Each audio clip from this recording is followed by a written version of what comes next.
other support services. सब नहीं करा सकते। और मैं परसों देखने गई थी तो उनके सारे पेपर्स पे HIV पॉजिटिव लिखा है। एक पता नहीं ब्लड टेस्ट लिखा होगा डॉक्टर ने, तो वो लैब में लेके गए ब्लड टेस्ट, डॉक्टर ने निकाल के दे दिया, शीशी में ले जाके लैब में दे दो। वो देने के लिए गए तो लैब वाले बोल रहे उधर मत रखो, उधर मत रखो, उधर रखो। ऐसे मतलब बहुत भेदभाव जैसे। और कोई भी आ रहा है वार्ड में, सबको पता लग गया कि वो HIV पॉजिटिव है। मतलब चलो ठीक है, डॉक्टर्स के बीच में बात करते हैं तो जरूरी नहीं है वार्ड में तुम सबको बता दो ये बात। अब वार्ड में सबको पता है तो कोई भी उससे मिलने जाएगा ना, ऐसे देखते हैं लोग वहाँ भी।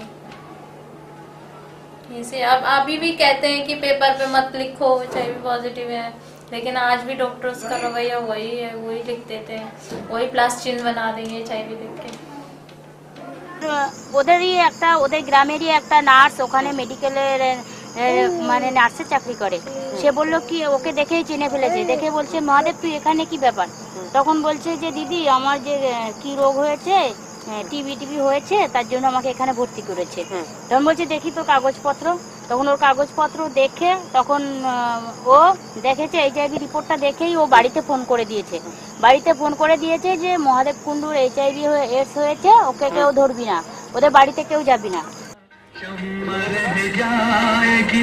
परवाना चला जाएगा आज की रात मेरे दिल की सलामी ले ले, दिल की सलामी ले ले। Laws which criminalize adult consensual sex, such as Section 377 in India, further marginalize already vulnerable communities, pushing them into the periphery, away from accessing treatment and services.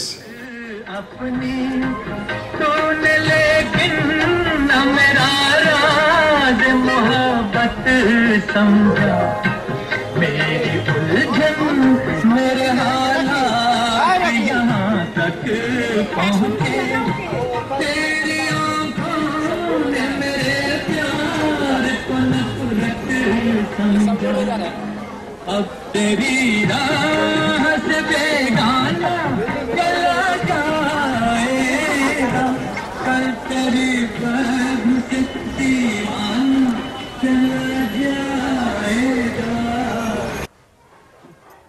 तो हम लोग परेशानियों में रहते हैं। कोई घर में हमारा ब्लड देने वाला नहीं, कोई घर से सब इनगोर कर देते हैं। बाहर जाते हैं तो बाहर वालों की सुनो, घर में रहो तो घर वालों की।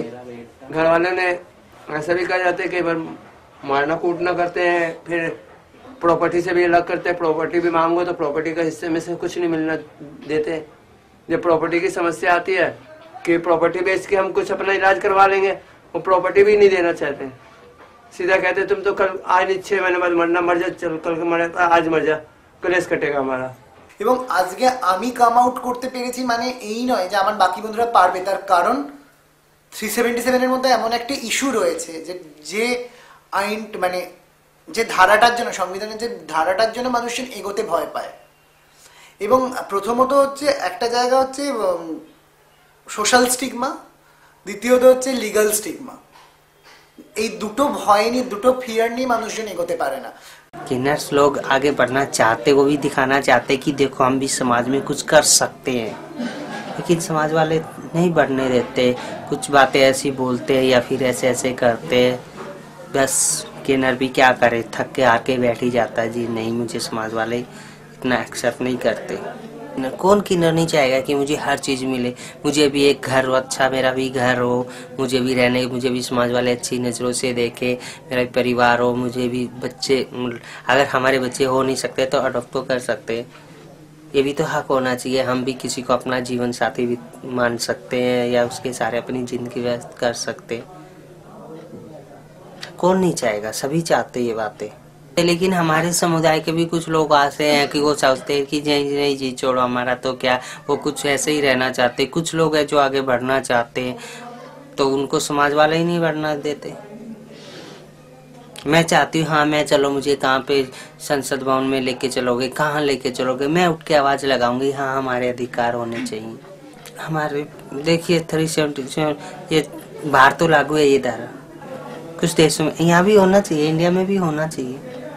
काफ़ी प्रॉब्लम्स आ रहे हैं। हम किसी भी अपने उसके साथ घूम नहीं सकते, ये किसी के साथ खुल के अपना जीवन नहीं बिता सकते। ऐसा क्यों होता है हमारे साथ? जब हम राइट्स की बात करते हैं तो एक बहुत इंपॉर्टेंट चीज आ जाती है कि उस कंट्री का लेवल ऑफ एजुकेशन क्या है और उसका लेवल ऑफ स्टैंडर्ड एजुकेशन का क्या है। क्योंकि राइट्स हैं और हम अगर नहीं ले पा रहे हैं तो फिर राइट्स बनने का कोई मतलब नहीं है। अगर हम लोग अपना पूरा का पूरा लॉ जाकर के देखते हैं, अगर पूरा का पूरा संसद, बहुत से नियम, अभी डोमेस्टिक वायलेंस की हम लोग बात करते हैं, डोमेस्टिक वायलेंस का कानून सरकार ने बनाया, लेकिन वो डोमेस्टिक वायलेंस डेफिनेटली लोगों को फायदा हो रहा है, बट कितना फायदा हो रहा है, ये फायदा वो लोग ले पा रहे हैं जो वर्ग, जो महिलाएं, जो लोग पढ़े लिखे हैं। तो कहीं ना कहीं गवर्नमेंट को अपना जो एजुकेशन का सिस्टम है वो ज्यादा से ज्यादा बढ़ाने की जरूरत है। जो खासकर जिन लोगों को राइट्स की जरूरत है, उन राइट्स लेने वाले लोगों को एजुकेट करने की बहुत जरूरत है, क्योंकि जब तक वो अगर एजुकेट नहीं होंगे तब तक वो राइट्स को ले पाने में नाकामयाब रहेंगे। Point number 1। पॉइंट नंबर 2 कि अगर राइट्स कहीं पे नहीं मिल रहे हैं तो अब समय आ गया अकाउंटेबिलिटी तय करने का। ART सेंटर्स पे दवाएं नहीं दी या किसी एक मेडिकल सेटअप में लोगों को एडमिशन नहीं मिला, तो सवाल ये है कि उस पर होता क्या है, ये एक्शन लेने वाले कौन लोग हैं। ये जो सीनियर एडमिनिस्ट्रेटिव सिस्टम बैठा है, हमारा डिस्ट्रिक्ट पे एडमिनिस्ट्रेटिव सिस्टम बैठा है, वो कितना इस पे स्ट्रांगली रिएक्ट करते हैं। तो राइट्स को पाने के लिए बहुत जरूरी हो जाता है कि जो राइट्स जिन लोगों ने बनाया है और जिन लोगों के लिए बनाया है उनकी पूरी की पूरी सहभागिता सुनिश्चित हो। हम उन संस्थाओं को इसमें इन्वॉल्व करते हैं जो पॉजिटिव लोगों के अधिकारों के लिए लड़ती हैं, चाहे वो इकट्ठे होकर उनके लिए, चाहे वो पॉजिटिव लोगों का नेटवर्क हो, उनके साथ इकट्ठे होकर खड़ा होने को तैयार हो, या जो ह्यूमन राइट्स पे काम करने वाली संस्थाएं हैं HRLN जैसी, और उनके साथ उनको टाई अप करते हैं कि आप उनसे मिलिए।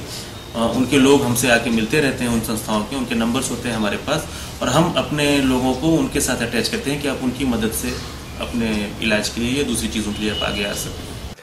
मेरा पॉजिटिव स्टेटस कहीं किसी भी हद तक मेरी जीवन की शैली में कहीं रुकावट नहीं बना। हो सकता है कि कुछ समय जब मैं पॉजिटिव हुआ था उस समय के लिए जानकारी ना होने की वजह से बहुत सारी चीजें मैंने रोकी और या अपनी जिंदगी को दोबारा से मैनेज किया, लेकिन उसके बाद से मेरे दिल ने जो चाहा मैंने वो ही किया और मेरे दिमाग ने जो समझा मैंने वो ही किया। खाली इस वजह से कि मैं पॉजिटिव हूं, मैंने कभी अपने लिए बंधन नहीं बांधे। So I think the voices that have come together, whether it is the positive networks, whether it's individuals, whether it's civil society, has made a difference. We are one voice. We will be heard. If you do not listen to us over a table, you will have to listen to us in a court of law, and that's what has happened. The case that we are fighting today in the Supreme Court is not just a human rights law network court. We are simply the lawyers, the people who have come together year after year from marginalized groups, from vulnerable groups, from sex workers groups, from positive networks, tiny little district networks, larger state level networks. It's their journey. Very, very clearly, it's their journey. It is obvious to see that without them, this progress would not have happened. Without that unity, this progress would not have happened. Without that kind of self-awareness that we have the right to ask for it. And it's not charity, it's our right. And it's the state's responsibility to give it. It would not have happened. I think somewhere there has to be a change in the way we hold ourselves accountable to public money. That is not there in our psyche. It's all about us. It's not about those who really need. And therefore people continue to suffer. People continue to die. When we have so much, imagine in this country today, why should people not have food to eat? There's no reason. Why should people not have a good healthcare system? There's no reason.